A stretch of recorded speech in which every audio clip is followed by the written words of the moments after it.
राम की नगरी अयोध्या का तापमान इस टाइम 45 डिग्री सेल्सियस से ऊपर हो चुका है। ऐसे में जो भी श्रद्धालु पहुंच रहे हैं चिलचिलाती धूप में व्याकुल से उठते हैं। जब ऐसी स्थिति आम जन की है तो रामलला की बात करते हैं, जिनके दर्शन के लिए लाखों श्रद्धालु पहुंचते हैं। वहां के मुख्य पुजारी जी मेरे साथ में है। अगर बात मुख्य पुजारी की होती है तो एक मुख्य पुजारी जो होता है एक माँ की तरह होता है। किस तरह से अपने आराध्य का ख्याल रखा जाए, कब उनको नहलाया जाए, कौन सा भोग लगाया जाए, चिलचिलाती धूप है। ऐसे में हमारे साथ मौजूद है रामलला के मुख्य पुजारी आचार्य सत्येंद्र दास जी। इनसे जानेंगे कि रामलला के लिए भीषण गर्मी में क्या क्या व्यवस्था की गई है। बहुत बहुत स्वागत महाराज जी। देखिए, सबसे प्रथम तो वहाँ वस्त्र का है, जो ठंडे वस्त्र हैं, सूती वस्त्र रामलला को पहनाया जाता है। उसके बाद में आरती जो होती है वो यह शीतल आरती होती है। शीतल आरती का मतलब है फूलों की आरती किया जाता है, क्योंकि दीपक जलाने से वह गर्मी लगेगी जो भगवान रामलला को परेशानी होगी।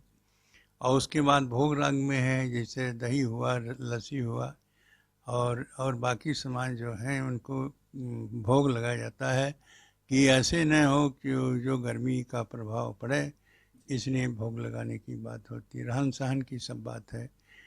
हाँ, वहाँ का गर्भगृह जो बनाया गया है वो वस्तुतः है एसी नहीं लग रही है। प्रयास कर रहे हैं, एसी नहीं लग रही है, क्योंकि दीवार को तोड़ना बहुत संभव नहीं है। और पत्थर का, हाँ, पर ऐसा बनाया गया बहुत। तो इंजीनियर को तो बता दिया गया कि भाई सुंदर ढंग से बनाओ, और सुंदर ढंग से बना दिया। बहुत बढ़िया बना हुआ, भव्य है। लेकिन यहाँ के जो गर्भगृह है उसको नहीं देखे कि क्या क्या सुविधा गर्भगृह में होना चाहिए, जिसके परिणाम जिसके परिणाम स्वरूप यह है कि वो सुविधा वहाँ नहीं है। अब इतनी गर्मी है, लेकिन प्रयास है, लेकिन ये व्यवस्था इस सोचवे नहीं की है कि कैसे यह एसी लगेगा। एसी लगाने का कोई हो रहा है, काल उद्घाटन भी हुआ, लेकिन एसी नहीं लगी। उसके बाद में जल निकास का होता है कि क्योंकि मंदिर धोए जाते हैं, उसका कोई व्यवस्था नहीं है, जल निकास की भी नहीं है। तो ये कमियां जो हैं वो कम से कम यहाँ इतने मंदिर हैं, वो मंदिर में क्या क्या होता है, और गर्भगृह में विशेषकर। बाकी तो सब ठीक है कि यहाँ जाके दर्शन करेंगे, इतने दूर से करेंगे।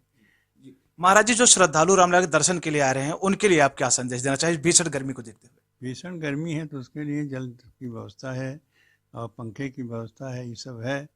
वहाँ भी बचाव के लिए शासन प्रशासन बहुत चुस्त दुरुस्त है कि हमारे जो आने वाले जो श्रद्धालु हैं रामलला के दर्शन करने वाले, उनको कोई कठिनाई न हो, इसलिए पूरा वहाँ पर व्यवस्था किया गया है। तो हमारे साथ थे रामलला के मुख्य पुजारी आचार्य सत्येंद्र दास जी, जो कई वर्षों से लगातार रामलला की सेवा करते चले आ रहे हैं। गर्मी बहुत ज्यादा है, ऐसे में जिम्मेदारियां भी बहुत ज्यादा हैं। किसी भी तरह से रामलला को कोई तकलीफ ना होने पाए, ऐसा लगातार हमेशा कोशिश करते रहते हैं। इंडिया न्यूज के लिए अनिल मिश्रा, अयोध्या।